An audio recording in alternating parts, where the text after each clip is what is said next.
बहुत सजगता के साथ, सक्रियता के साथ आगे बढ़ रहा है। परंतु इसी के साथ यह विषय भी महत्वपूर्ण हो जाता है कि वो किन विचारों के साथ, किस स्वरूप में और किस दृष्टि के साथ आगे बढ़ रहा है, अथवा उस भारत की पहचान और स्वरूप क्या होगा।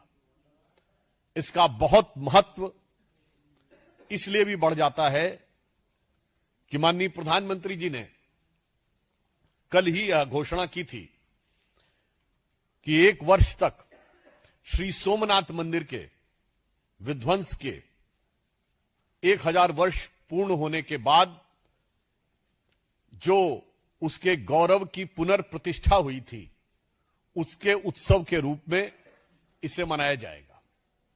यहां पर विषय मात्र एक मंदिर नहीं है, यहां पर विषय श्री नरेंद्र मोदी जी मात्र एक प्रधानमंत्री नहीं है, और यहां पर विषय तमाम विरोधी दलों के द्वारा किया जा रहा व्यक्तिगत विरोध नहीं है। यहां पर विषय यह है कि भारत का स्वरूप और भारत की पहचान और विकसित होने के बाद भारत की पहचान क्या होगी। इस संदर्भ में मैंने आज कुछ विषय आप लोगों के संज्ञान में एक्स पर पोस्ट करके लाए थे।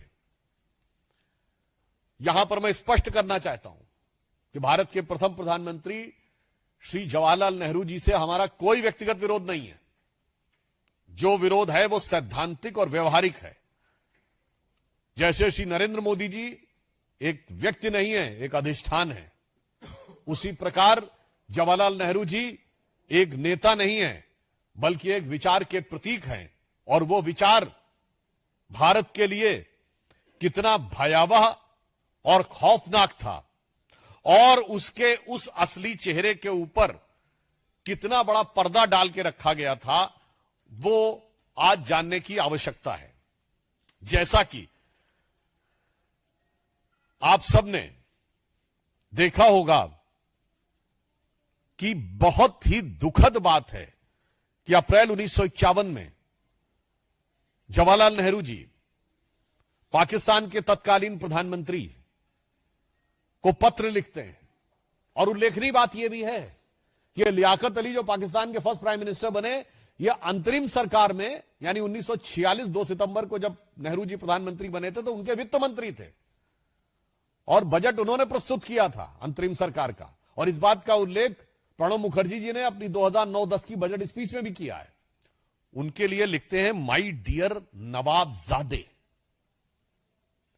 यानी वो डियर भी हैं और नवाबजादे भी हैं। सम्मान से अभिभूत होकर वो ये कह रहे हैं कि मैं ये बात स्पष्ट करना चाहता हूं कि जो सोमनाथ का मंदिर में हो रहा है वो बिल्कुल गलत है, उसको लेकर कोई प्रचार दुष्प्रचार नहीं करना चाहिए।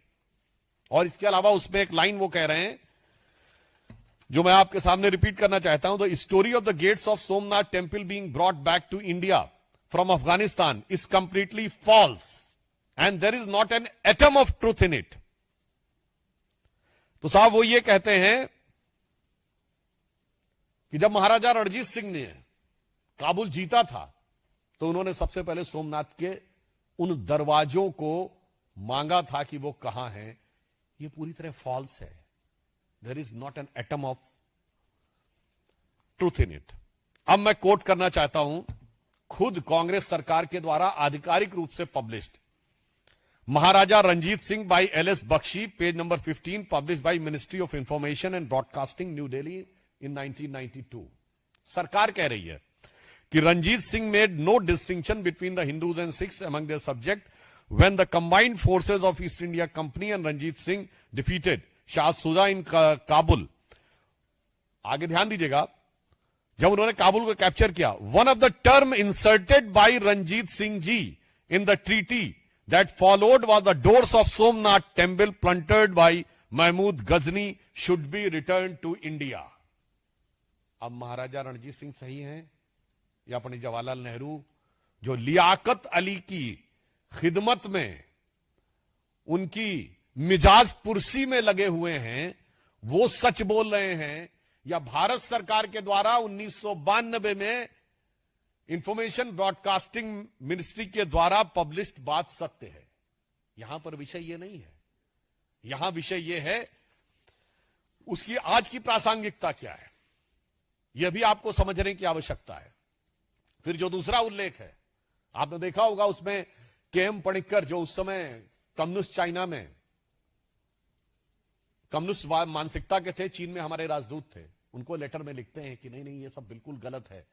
अगर आप में से किसी ने जाकर किताबों में पढ़ा हो कि पणिक्कर ने जो लेटर नेहरू जी को लिखा था, उसमें यह भाव था कि भाई चेयरमैन माओ को कैसा लगेगा ये पता लग के, गजब है साहब, धर्म को अफीम मानने वाले माओवादियों के प्रति क्या अनुराग है और मुस्लिम लीग के प्रति कितना नजदीकी और अजीज मिजाज है, और हिंदू मान बिंदुओं के ऊपर गिरती हुई गाज है।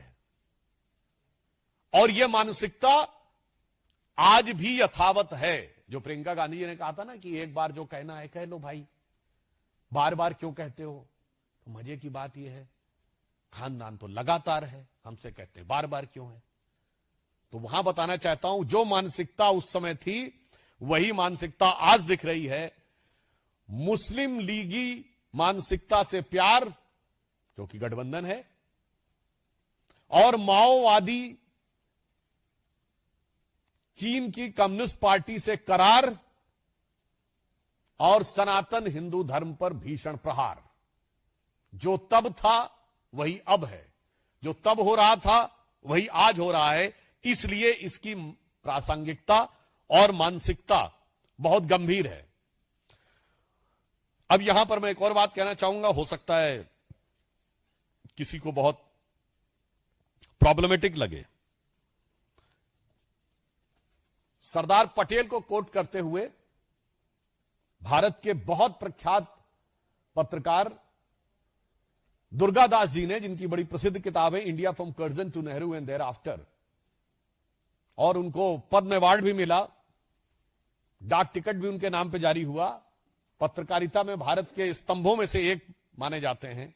उन्होंने अपनी book India from Curzon to Nehru and thereafter में पेज नंबर 240 पे लिखा है, Patel said that his principal anxiety was to save India from the chaos by countering Anglo-Muslim aggression. And the opposite direction, Maulana Azad, यह वो कह रहे हैं, हम नहीं कह रहे हैं, Maulana Azad is more concerned and worried about the Muslims. और आगे कोट अनकोट में, I am quoting Curzon to Nehru and thereafter, Durgadas quoting Sardar Patel, Jawaharlal is the only nationalist Muslim today. Patel added that Nehru was unduly amenable to Mountbatten's influence, as always leaned on someone. He was under the Bapu's protective wings and now he's leaning on Mountbatten. Page number 240, India from Curzon to Nehru and thereafter. हम नहीं कह रहे, अब चलिए ये तो किसी दूसरे ने कहा। Now I am quoting a book जिसमें नेहरू को कोट किया जा रहा है। The source is Stanley Walpole Nehru, A Tryst with Destiny, Oxford Press, 1996। जो कोट कर रहा है जॉन केनेथ गैल्ब्रेथ, जेके गैल्ब्रेथ, जो सबसे लंबे समय तक नेहरू जी के टाइम में भारत में अमेरिका के राजदूत रहे। उससे वो कह रहे हैं कि नेहरू स्वयं कह रहे हैं, Galbraith, I am the last English ruler of India, prime minister Jawaharlal Nehru verily told American ambassador. मुझे लगता है कांग्रेस को इन सारी बातों को गंभीरता से लेना चाहिए था उस समय। आज तो दौर निकल गया, थोड़ा उन पे नोटिस भेजने चाहिए थे उन लोगों को, मगर ध्यान रखना चाहिए था कि बहुत सारी बातों का बड़ा अपेक्षित रिकॉर्ड भी होता है। अब मैं यहां कहना चाहता हूं, ऐसा नहीं कि कांग्रेस पार्टी में सभी लोग ऐसे थे। कांग्रेस पार्टी में अनेक नेता ऐसे थे जो भारत और भारतीयता की पहचान के लिए पूरी तरह कृत संकल्पित थे। सरदार पटेल के साथ साथ मैं कोट करना चाहता हूं के.एम. मुंशी जी, कन्हैयालाल माणिकलाल मुंशी जी, जो कि सोमनाथ मंदिर की उस आयोजन समिति के अध्यक्ष थे। उन्होंने अपनी किताब में लिखा, ये 24 अप्रैल 1951 को, और वो नेहरू जी को लेटर लिखते हैं और सोर्स है पिलग्रिमेज टू फ्रीडम।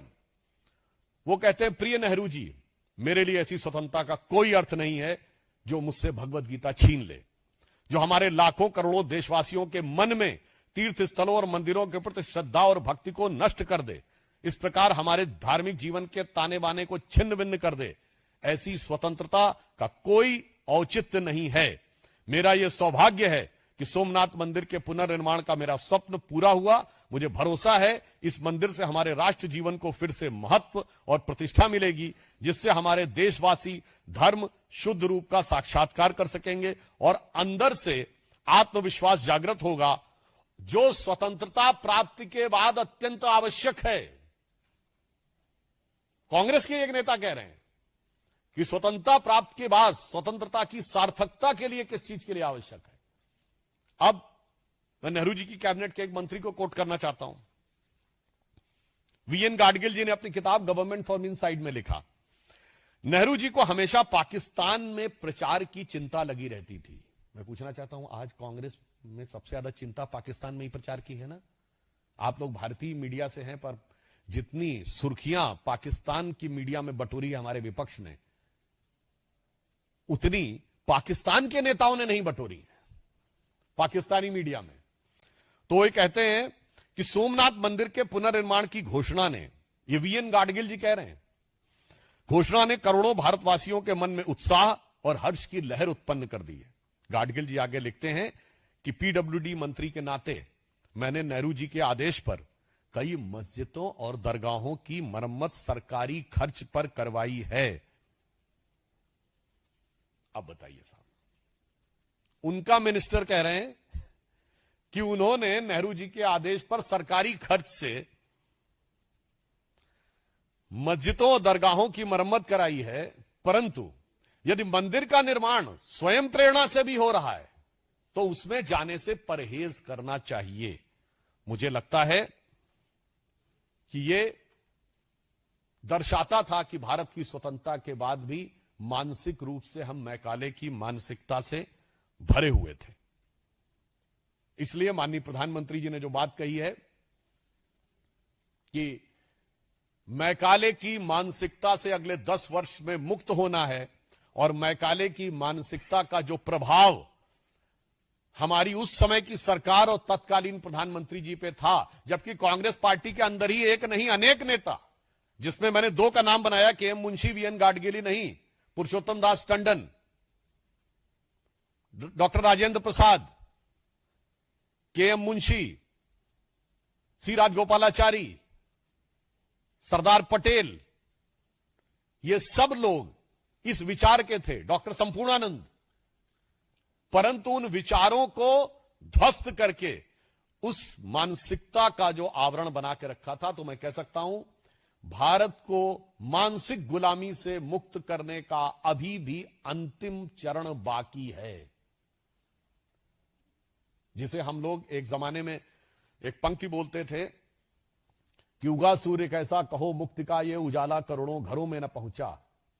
तो उसकी एक पंक्ति है, न संयम न निष्ठा न एकात्मता है, भरी है मनों में अभी तक गुलामी, वही राग अंग्रेजियत का पुराना, सुनाते बड़े लोग नामी गिरामी, प्रजातंत्र की धार उतरी गगन से मगर नीर जन सागरों तक न पहुंचा, उगा सूर्य कैसा कहो मुक्त का ये उजाला करोड़ों घरों तक न पहुंचा। इसलिए आज आवश्यकता है उस यथार्थ को दुनिया तक पहुंचाने की, भारत के उस आत्म गौरव को, भारत की उस शक्ति को और भारत की उस श्रेष्ठता को सम्मान देने की, जो संपूर्ण विश्व को मार्गदर्शन देना चाहती है, और इसके द्वारा भारत की अस्मिता भी अविभाज्य रहती है।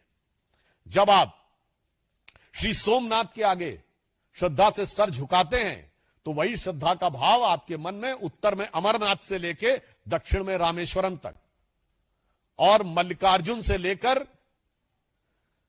काशी विश्वनाथ तक जुड़ जाता है। और इतना ही नहीं, वही श्रद्धा का भाव काशी विश्वनाथ से आगे बढ़कर काठमांडू के पशुपतिनाथ तक, कैलाश मानसरोवर तक और पाकिस्तान के कटास राज तक जुड़ जाता है। यह भारत की अविच्छिन्न पहचान और अस्मिता का प्रतीक है। दुख की बात यह है कि आज कांग्रेस जिस प्रकार से उन चीजों का बचाव करने में रुकी है। भाई नेहरू की हर चीज तो आपने छोड़ दी, अब तो नेहरू टोपी भी आप नहीं पहनते, अब तो उनके नेता ने कुर्ता पजामा भी पहनना छोड़ दिया है, कांग्रेस सेवा दल में भी कैफ हटा दी है, नेहरू की हर चीज छोड़ दी है, मतलब जात पात भाषा प्रांत सब कुछ पे तो आ गए हैं, तो भाई ये भी छोड़ दीजिए, काहे बचाव करने में लगे हैं। तो इसलिए अंत में मैं सिर्फ ये कहना चाहूंगा कि वो लोग जो कहते हैं कि एक बार में बोल लीजिए, बार बार क्यों बोलते हैं। हकीकत में selected words of Jawaharlal Nehru का जितना पन्ना खोलिए वो पन्ना कुछ बोलता हुआ नजर आता है, और जो वो बोलता है वो दुनिया के सामने सच को खोलता है और उनके दिल को चीरता है। मानो पन्ना कांग्रेस से कहता हो कि बैठा हूं दिल में इतने राज छुपाए, जरा सा होंठ हिले तो दिल डगमगाए। और उसके बाद जब कभी ईमानदारी से कोई कांग्रेसी उन पन्नों को पलटता होगा तो मुझे लगता है कि उसको वो पुराना गीत याद आता होगा कि कभी खुद पे कभी हालात पे रोना आया, और जो बात निकली तो हर एक बात पे, या पन्ने पलटे तो हर एक बात पे रोना आया। अंत में मैं ये कहना चाहूंगा, आज देश को इसलिए याद दिलाने की जरूरत है। दुनिया में शायद बहुत कम देश होंगे जिनका 1000 साल की कंटिन्यूम हिस्ट्री दिख रही हो। श्री सबरीमला में 2000 साल से ज्योति जल रही है। कोई बहुत से ऐसे देश नहीं है, मेरे ख्याल से शायद ही कोई एक देश हो जहां 2000 साल का कंटिन्यूम दिखाई पड़ रहा हो। तो दो विकल्प हैं, एक तरफ वो विचारधारा जो ये मानती थी भारत कभी एक देश नहीं था, यहां एक देश के रूप में रह नहीं पाएगा, वो विचारधारा आज भी जो कांग्रेस में जीवित है, अर्बन नक्सल थॉट, जिसको कैसा भारत चाहिए, उत्तर दक्षिण में लड़ता हुआ भारत, भाषाओं में लड़ता भारत, प्रांतों में लड़ता भारत, जातियों में लड़ता भारत, और हर मुद्दे पे